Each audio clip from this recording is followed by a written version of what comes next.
ubicación en el pulmón, ¿no? Entonces, sí, ya en la anterior teórica, tal vez ya han avanzado, el doctor Gabriel les ha mencionado sobre los síndromes físicos, ¿no? Síndrome de condensación, síndrome de derrame pleural, ¿no? Entonces, el síndrome, tanto como la placa radiográfica, nos orienta hacia una enfermedad, ¿no? Si tenemos un síndrome neumónico, a la inspección, a la palpación, a la percusión, a la auscultación, tenemos características, ¿no? A la exploración física, y tenemos también una radiografía, un patrón neumónico, ¿no? Entonces, es así que debemos integrar un síndrome físico con una determinada radiografía, un patrón radiológico.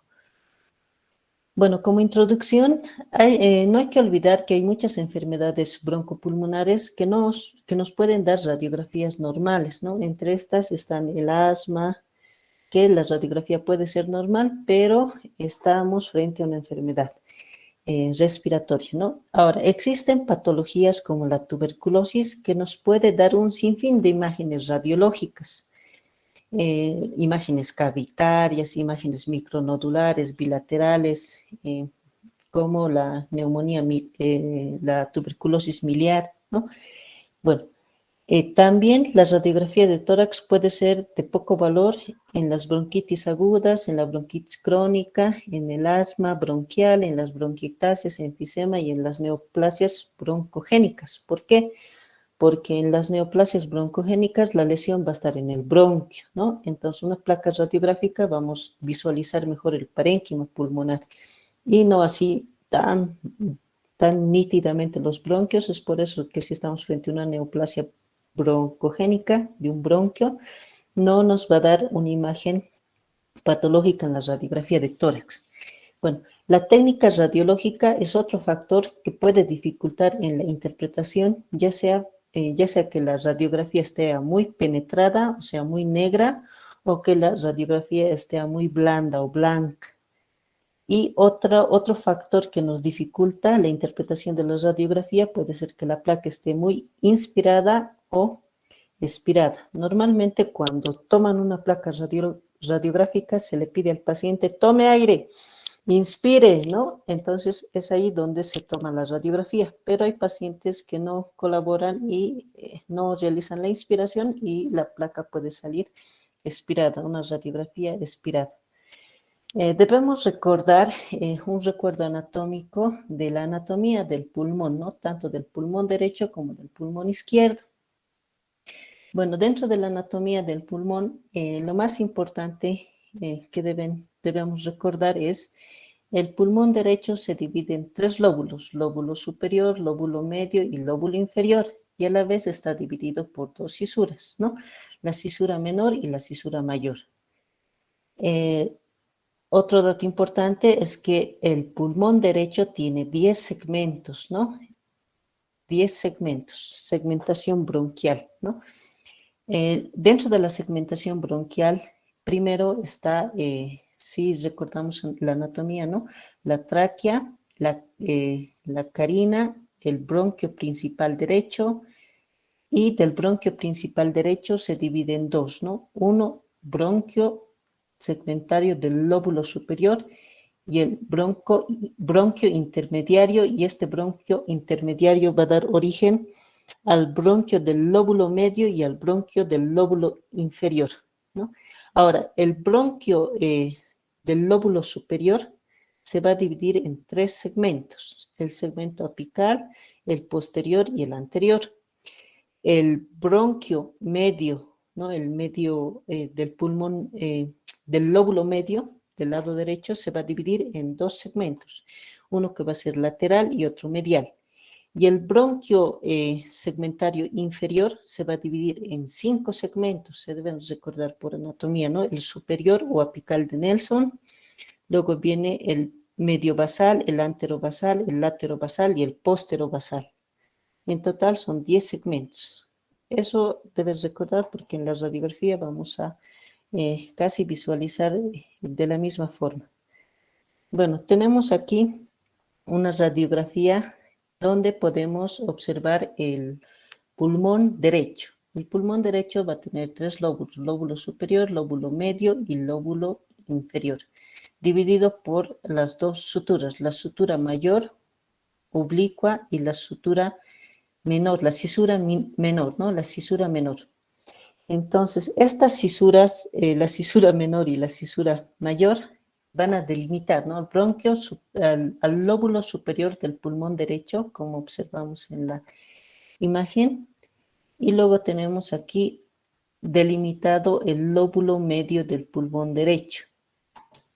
Y finalmente el lóbulo inferior del pulmón derecho, ¿no? Entonces, en radiología también es muy importante pedir una radiografía postero-anterior como una radiografía lateral. ¿Por qué? Porque ambas placas, tanto la postero-anterior y la lateral, nos permite tener una mejor visualización del parénquima pulmonar, del campo pulmonar. Podemos ver, por ejemplo, en la radiografía lateral, estructuras retrocardíacas, ¿no? Estructuras del seno costodiafragmático posterior. Continuando, tenemos anatomía del del pulmón izquierdo. Dentro de la anatomía del pulmón izquierdo, recordamos que el pulmón izquierdo tiene dos lóbulos, el lóbulo superior y el lóbulo inferior, y esto va a estar dividido por la cisura mayor, solamente una cisura oblicua. Esta cisura oblicua puede nacer desde la cabeza de la cuarta o quinta costilla y termina a nivel de la inserción del cartílago costal entre la séptima y sexto arco costal anterior. Bueno, en el pulmón izquierdo también debemos recordar la segmentación bronquial, ¿no? Y volver a recordar que es un dato importante que también tenemos 10 segmentos en el pulmón izquierdo.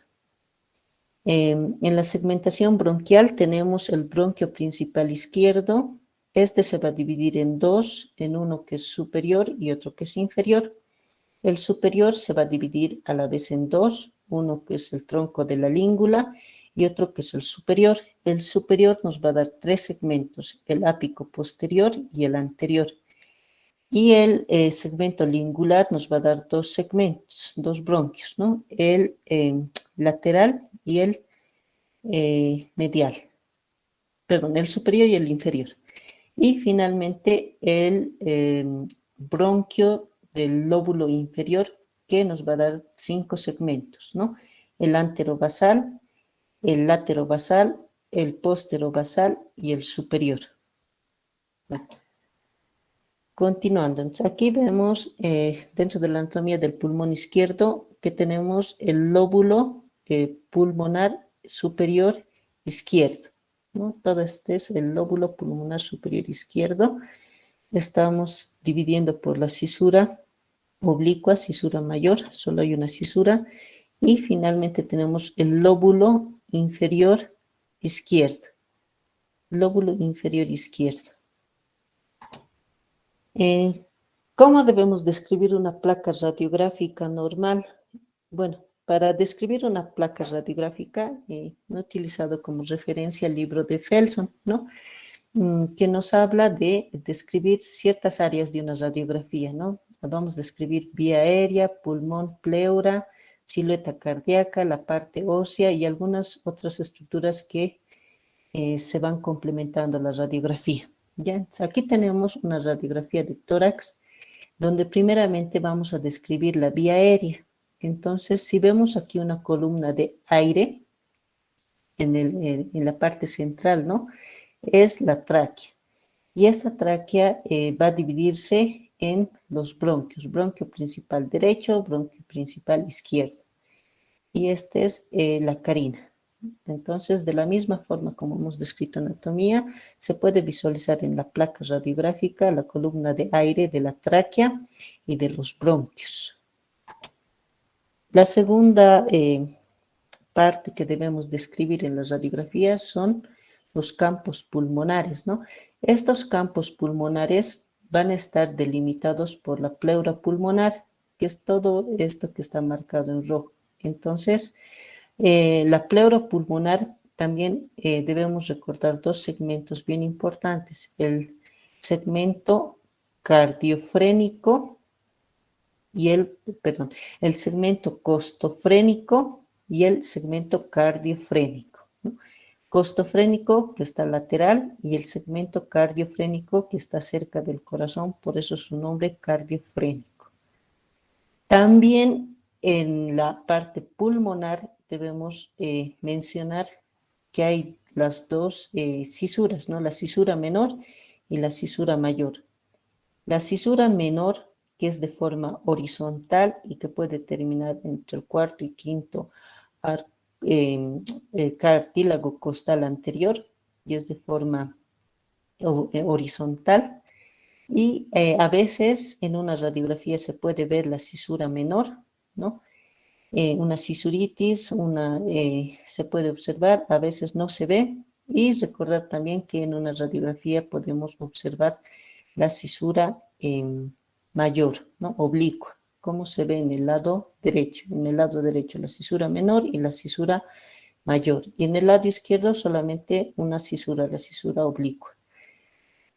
También para describir la radiografía de tórax debemos recordar la silueta cardíaca, ¿no? Dentro de la silueta cardíaca tenemos el borde cardíaco, en este caso derecho, y el borde cardíaco izquierdo. En el borde cardíaco derecho tenemos primero a la vena cava superior y luego a la aurícula derecha, ¿no? En la sombra de la aurícula derecha. Y en el borde cardíaco izquierdo, desde arriba vamos viendo el callado de la aorta, el botón aórtico. Luego vemos el tronco de la arteria pulmonar, ¿no? Que se ve aquí, el tronco de la arteria pulmonar. Y que normalmente este tronco de la arteria pulmonar no tiene que estar muy sobresalido, ¿no? Ya eso nos estaría indicando que hay una enfermedad, ¿no? El tronco de la arteria pulmonar y luego vemos el ventrículo izquierdo. Entonces, esto se describe en la silueta cardíaca, las estructuras que están en relación y las curvaturas que vemos. La primera curvatura en el lado izquierdo, el callado de la aorta, luego viene el tronco de la arteria pulmonar y luego viene el ventrículo izquierdo, la curvatura del ventrículo izquierdo. También debemos describir dentro de la silueta cardíaca o el mediastino también, sacar el índice cardiotorácico, ¿no? Que es la relación entre el diámetro o la medición torácica entre la medición de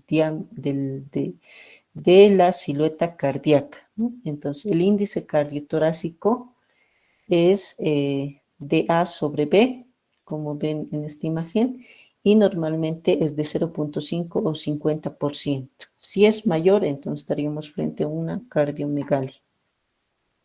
También para describir una radiografía de tórax debemos recordar la parte ósea, ¿no? Ver las estructuras óseas, principalmente los cuerpos vertebrales, ¿no? De momentos se puede contar se puede evidenciar las apófisis espinosas de los cuerpos vertebrales hasta la apófisis espinosa. Y también podemos evidenciar las clavículas que tienen que ser equidistantes y los arcos costales en la parte ósea, ¿no? Ver la parte ósea para ver si no hay fracturas costales también. Entonces, si vemos aquí en esta radiografía, podemos ver los arcos costales, tanto anteriores como los anteriores que son más oblicuos y anteriores, y los posteriores que son casi horizontales. Estos son los posteriores. Y finalmente debemos describir otras estructuras que no hemos mencionado, ¿no? Por ejemplo, si es una paciente de sexo femenino, entonces podrán describir una sobrepuesta a la imagen radiográfica, sería esta imagen que es radiopaca o heterogénea, y que corresponde a las mamas, ¿no? Si es una paciente femenina, otra estructura a describir son las mamas, que se ven en una placa y que es normal en una mujer. Otra estructura que no se describe puede ser la cámara gástrica, ¿no? A nivel del hemidiafragma. Bueno, tenemos los hemidiafragmas. El hemidiafragma izquierdo, en la parte inferior del hemidiafragma izquierdo, podemos ver la cámara gástrica. Bueno, existen distintas proyecciones en la radiografía de tórax. Está la proyección postero-anterior, la proyección antero-posterior, la proyección lateral y la decúbito lateral con rayo horizontal. Pero en neumología, para describir, para ver enfermedades netamente respiratorias del parénquima pulmonar, la proyección que se utiliza es la postero-anterior, ¿no? ¿Por qué? Porque la proyección postero-anterior nos permite visualizar mejor los pulmones. Se visualiza, hay un mayor campo pulmonar para evaluar. Entonces tenemos aquí un ejemplo de una radiografía postero-anterior. El paciente, ¿cómo se debe poner? Debe tomar aire, se toma la radiografía. Generalmente los omóplatos salen fuera del campo pulmonar y las clavículas en dirección oblicua, equidistantes. Una radiografía posterior anterior. Ahora, la radiografía lateral. Bueno, aquí tenemos otro ejemplo de una radiografía lateral. Esta nos permite visualizar, recordando anatomía, ¿no? Tanto la cisura mayor como la cisura menor en el pulmón derecho. Esta radiografía lateral nos va a permitir visualizar estructuras retrocardíacas, lesiones retrocardíacas, por ejemplo, una neumonía del lóbulo inferior del lado derecho. Entonces nos va a permitir ver mejor. Y también lesiones como derrame pleural, ver el seno costodiafragmático posterior, una mejor visualización. Luego tenemos la radiografía anteroposterior. En esta radiografía anteroposterior, los omóplatos están dentro del campo pleuropulmonar, o sea, menos campo de visualización de los campos pulmonares, ¿no? Están por dentro del omóplato. Y las clavículas están horizontalizadas. Pero esta radiografía no nos sirve mucho para evaluar el parénquima pulmonar. Entonces tenemos otra proyección lateral con rayo horizontal. La radiografía lateral nos puede ayudar en neumología para evidenciar un paciente con derrame pleural, ¿no? Derrame pleural, ¿por qué? Porque el líquido por gravedad va a caer hacia abajo y podemos pedir una radiografía lateral de cúbito lateral derecho, si el derrame es derecho, de cúbito lateral izquierdo, si el derrame pleural es izquierdo, para ver cómo se va borrando y apareciendo en imagen radio opaca, sugerente de derrame pleural, ¿no? Como vemos en esta placa radiológica. Ahora, ¿cuáles son los elementos de una radiografía de tórax normal? Ya, primero, la técnica radiológica, ¿no? Hemos dicho que una placa radiográfica no tiene que ser muy penetrada, es decir, muy negro, o muy blanda, es decir, muy blanco. Debe ser una radiografía que no esté muy penetrada ni muy blanda. Otra característica de una radiografía normal es que debe estar en inspiración, ¿no? Debe ser una radiografía en inspiración y no una radiografía expirada, porque al tomar una radiografía expirada vemos una placa negra, ¿no? Como si fuera una radiografía penetrada. Otro factor técnico, las clavículas deben ser y otro factor importante para una placa radiográfica normal, las clavículas deben ser equidistantes, ¿no? Casi a la misma altura, porque si una está baja, una está inferior o alta, no están equidistantes las clavículas, la placa radiográfica va a estar rotada, mal tomada.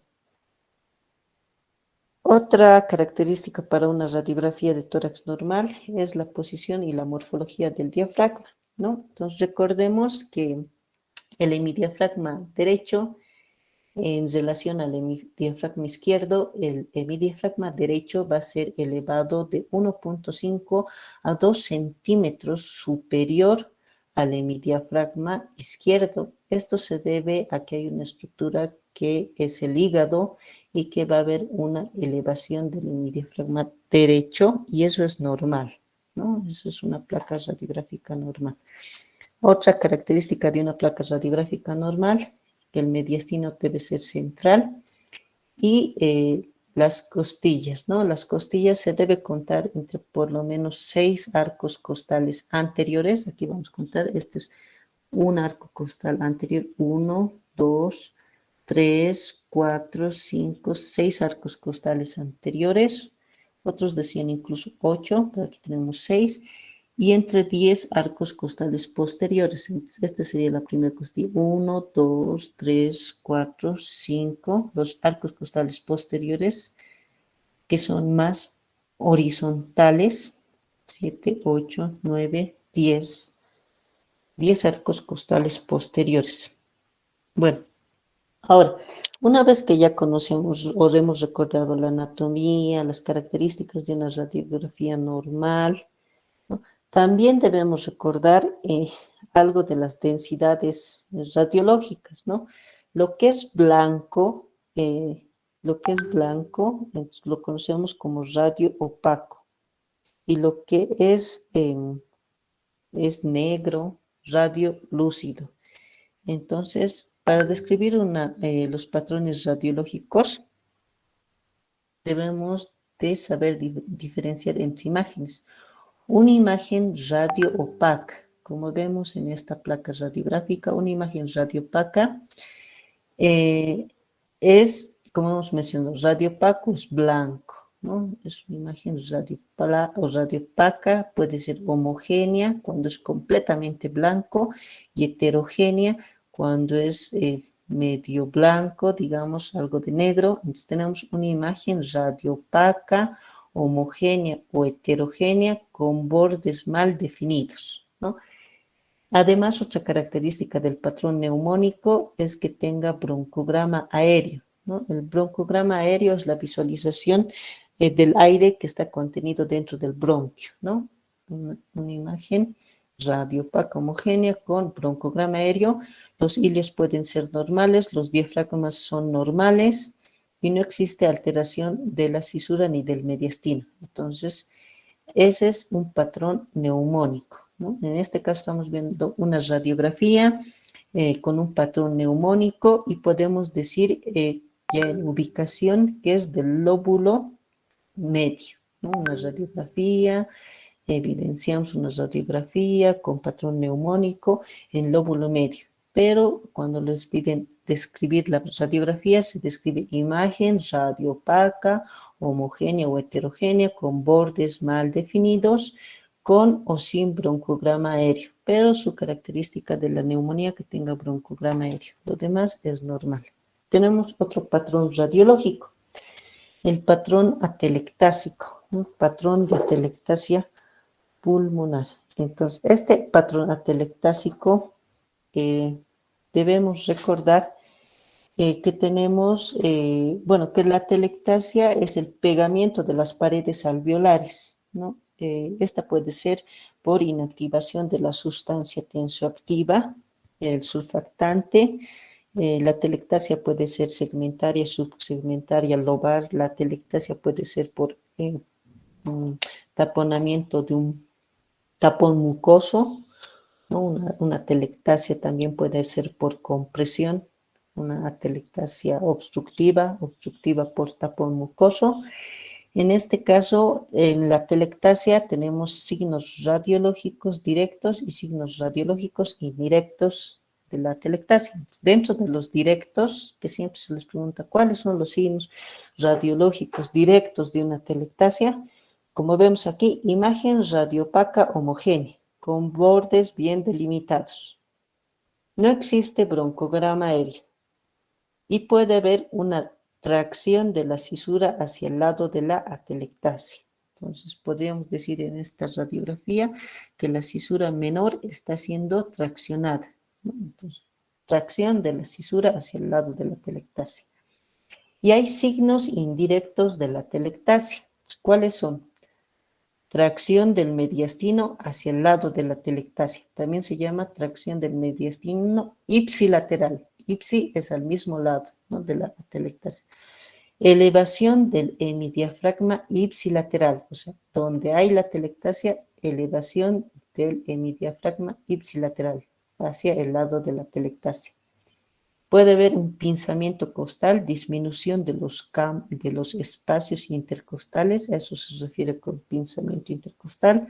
Puede haber una tracción del ilio hacia el lado de la atelectasia, el ilio puede ir un poco más hacia arriba, y una hiperinsuflación compensatoria del pulmón contralateral, es decir, que el pulmón opuesto contralateral va a estar más grande, ¿no? Hiperinsuflación, se va a ver más grande. Entonces, esos serían los signos indirectos de la atelectasia, ¿no? Entonces, algunos de estos signos directos e indirectos son preguntas de examen.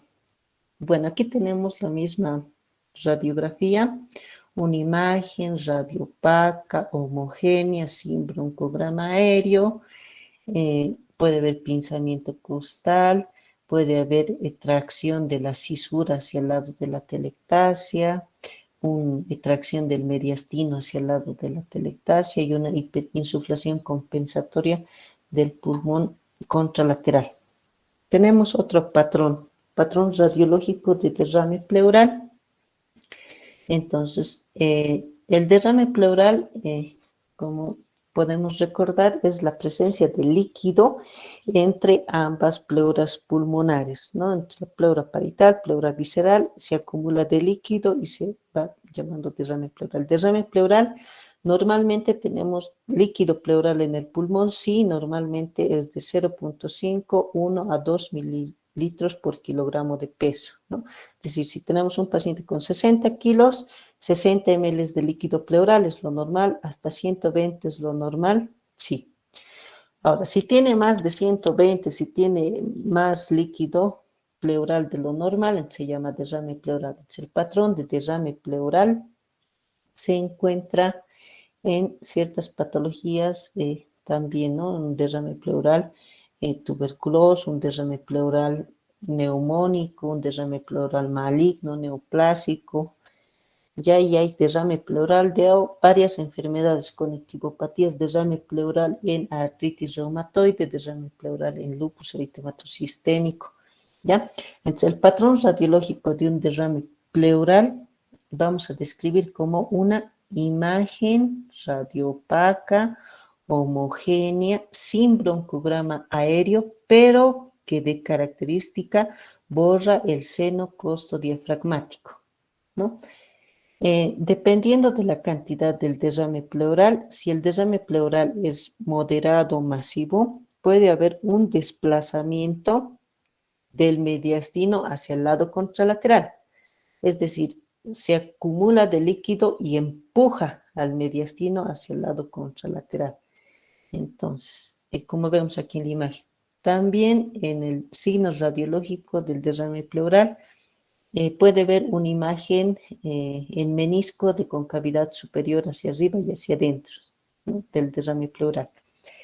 Y cuando el derrame pleural es intercisural, puede simular un falso tumor. Si hay un derrame pleural en la cisura, nos puede dar una imagen de un falso tumor. Bueno, otro patrón radiológico que debemos mencionar es el patrón tumoral. Este patrón radiológico tumoral, como vemos en esta radiografía, se ve una imagen redondeada,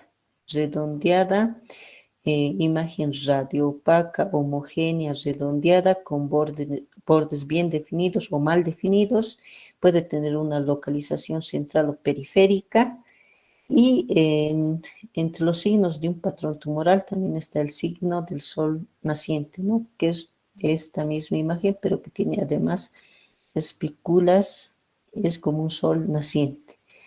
Eso es un patrón radiológico tumoral. El patrón radiológico nodular, ¿no? Nos puede dar los nódulos. Bueno, hay una diferencia entre nodular y tumoral, ¿no? Hay el signo de masa, que puede ser mayor a 5 centímetros de diámetro, y si es menor de 5 centímetros de diámetro, estaríamos frente a un nódulo, ¿no? Entonces, si tenemos una imagen con múltiples nódulos, imagen nodular, podemos estar frente a un paciente con metástasis pulmonar, diagnóstico de granuloma, una probable tuberculosis, quistes hidatídicos, abscesos hematógenos, linfoma, infarto, nódulos por metástasis, ¿no? Pero hay ciertas características también, ¿no? Si estamos frente a un patrón nodular, micronodular, bilateral a ambos lados del pulmón, ápico caudal, que va desde el vértice hasta la base, ¿no? Patrón nodular bilateral ápico caudal, podemos estar frente a un paciente con tuberculosis miliar, ¿no? Estas lesiones micronodulares son menos de 1 centímetro de diámetro y podemos encontrar en neumoconiosis, en tuberculosis miliar, en silicosis y en algunas neoplasias. En el patrón nodular solitario circunscrito, tenemos, por ejemplo, en esta radiografía, un nódulo, ¿ya? Y dentro del nódulo describimos los signos radiológicos. Es una imagen radiopaca redondeada con un diámetro variable entre 2 a 4 centímetros. Si es mayor a 4, si es de 5 centímetros, estaríamos frente a una masa. Si es menor, es nódulo. Entonces, de bordes bien definidos o poco definidos. El nódulo puede tener densidades diferentes, puede tener calcificación en su interior, puede existir una cavitación en su interior y no debe superar los 5 centímetros de diámetro, ya que estaríamos frente a una masa. Tenemos otro patrón radiológico, el patrón de atrapamiento aéreo, ¿no? Entonces, ¿en qué enfermedades podemos encontrar patrón de atrapamiento aéreo? EPOC, asma, pero más en EPOC. Bueno, dentro del patrón de atrapamiento aéreo vamos a tener una imagen hiperclara, o sea, lo contrario, si hace rato era radio opaco blanco, ahora es radiolúcido o hiperclaro. Imagen hiperclara, bilateral, un mediastino alargado, una alteración de la vascularización, que aquí ya no se ve tanto, aquí casi no hay vascularización en esta imagen hiperclara, aplanamiento de los diafragmas, ambos pueden estar al mismo nivel, las costillas horizontalizadas, aumento de los espacios intercostales, una rectificación del cono pulmonar, un aumento de las cavidades derechas, una modificación del vértice torácico, ¿no? O sea, el vértice torácico va a estar en forma de campana, tórax en campana, típico de un paciente con EPOC, y aumento del espacio retroesternal. Entonces, signos radiológicos de hiperclaridad, de atrapamiento aéreo. Luego tenemos otro patrón radiológico, el patrón cavitario. Se pueden ver en esta placa radiológica, hay una cavidad donde podemos evidenciar una imagen radiopaca de tipo anular con bordes nítidos, hiperclaridad central, ausencia de tejido pulmonar, imagen radiopaca anular con bordes mal definidos, una hiperclaridad central o periférica, y una imagen de condensación, ¿no? Que está rodeando a esta cavidad. Continuando, tenemos un patrón de neumotórax, patrón radiológico de neumotórax. Entonces, neumotórax es la presencia de aire en el pulmón. Entonces, hiperclaridad, este neumotórax puede ocupar todo el hemitórax, en este caso el hemitórax izquierdo, no se visualiza estructuras vasculares, ¿no? No hay trama vascular. La trama vascular es como si pueden evidenciar este otro lado contralateral, medio blanco, ¿no? Varios hilitos, trama vascular. Pero en este caso hay una imagen hiperclara, hiperclaridad en ausencia de trama vascular. No se visualizan estructuras vasculares. Puede haber aplanamiento del diafragma, ensanchamiento de los espacios intercostales, horizontalización de las costillas y desplazamiento del mediastino hacia el lado contralateral. Porque hay neumotórax, atención, hay aire dentro del pulmón, digamos un accidente por una caída, un accidente por una arma blanca, el pulmón es como si el pulmón se hubiera pinchado, inmediatamente entra aire, el pulmón lleno de aire, nos da un neumotórax y como hay tensión, empuja el mediastino hacia el lado contralateral. Esos son los signos radiológicos de un neumotórax.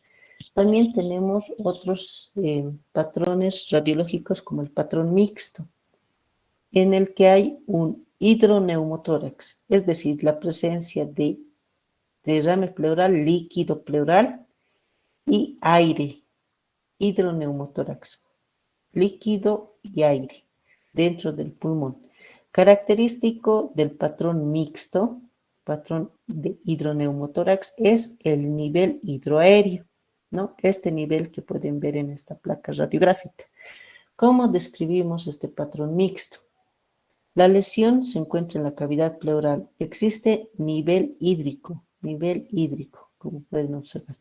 Hay una hiperclaridad en la parte superior y en la parte inferior hay una imagen radiopaca, ¿no? Densidad líquida, ¿no? Hay una imagen radiopaca y en superior hay una imagen hiperclara. Puede existir engrosamiento pleural y esto es cuando el líquido es inflamatorio. Depende de la magnitud de la lesión que haya, ¿no? Dentro del pulmón. Depende de la cantidad de neumotórax. Depende de la lesión. Continuando, otro patrón es el hidroneumotórax, el mismo que hemos descrito, aire y líquido dentro del pulmón. El hidroneumotórax se define como la presencia de aire dentro del espacio pleural que rodea al pulmón, ¿no? Aire y líquido. Una radiografía de tórax en posición vertical mostrará los niveles de fluido de aire, el nivel hídrico. Y el nivel de líquido horizontal es generalmente bien definido y se extiende a través de toda la longitud del hemitórax. Nivel hídrico, una imagen hiperclara por encima y por debajo una imagen radioopaca. Y continuamos también con un patrón mixto en el empiema pleural. De la misma forma, en el empiema pleural puede haber niveles hidronéumicos, puede haber imagen radioopaca homogénea y por arriba una imagen hiperclara. Y tenemos otro patrón mixto de fibrotórax, ¿no? Fibrotórax. Fibrotórax es diferente a fibrosis. Fibrotórax es, el fibrotórax es, como podemos dar ejemplo, consecuencia de enfermedades respiratorias crónicas en la tuberculosis. Hay fibrotórax mixto, quiere decir pleurógeno y neumógeno, ¿no? Fibrotórax pleurógeno quiere decir que hay una fibrosis de la pleura. Y fibrotórax neumógeno también afecta al parénquima pulmonar. Entonces, cuando es mixto, hay un fibrotórax tanto neumógeno y pleurógeno que afecta a la pleura y al parénquima pulmonar, al pulmón. Entonces, fibrotórax. ¿Cómo se describe la imagen del fibrotórax? Generalmente es una imagen radiopaca heterogénea que ocupa todo un hemitórax. Puede deberse a una lesión parenquimatosa de un tipo de atelectasia, cavitación o fibrosis. Y cuando es mixto también afecta la pleura con engrosamiento pleural. Existe pinzamiento costal, disminución de los espacios intercostales, eso se refiere con el pinzamiento costal, elevación del hemidiafragma ipsilateral, es decir, al lado de la del fibrotórax, retracción del mediastino hacia el lado del fibrotórax, ¿no? Como pueden ver en esta radiografía, aquí está en el hemitórax izquierdo el fibrotórax y pues si pueden ver la tráquea y los bronquios están siendo retraídos hacia el lado del fibrotórax, retracción del mediastino y no se visualiza tanto el área cardíaca. Esa es la descripción de un patrón de fibrotórax. Bueno, con esto he querido darles en resumen los patrones radiográficos, los más importantes, y bueno, espero que les haya servido de mucho. Si tuvieran alguna pregunta, pueden preguntar ahora.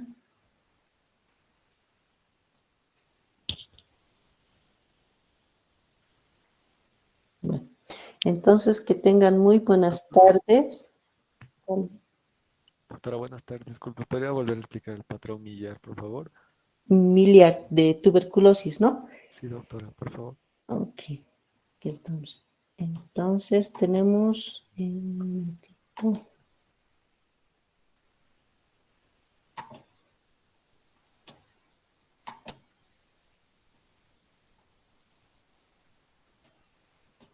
Aquí. Entonces tenemos un patrón nodular, ¿no? Entonces, dentro de los patrones nodulares tenemos los micronodulares y los macronodulares. En los macronodulares nos pueden dar metástasis, ¿no? Metástasis pulmonar. Y en los micronodulares tenemos, por ejemplo, la tuberculosis miliar. Entonces, si tenemos un paciente con múltiples imágenes micronodulares, ¿no? Radiopacas, micronodulares, múltiples imágenes micronodulares ápico-caudal, ¿no? Que va desde el vértice hasta la base. Ápico-caudal bilateral, entonces podríamos estar frente a un paciente con neumonía o tuberculosis miliar. Entonces, esa sería la descripción. Patrón micronodular bilateral, porque están los dos lados, y ápico caudal. ¿Alguna otra pregunta? Doctora, disculpe, ¿nos podría pasar la presentación, por favor? Sí, lo voy a subir a la plataforma, pero como de todos modos le voy a pasar a su representante, a Jimmy, para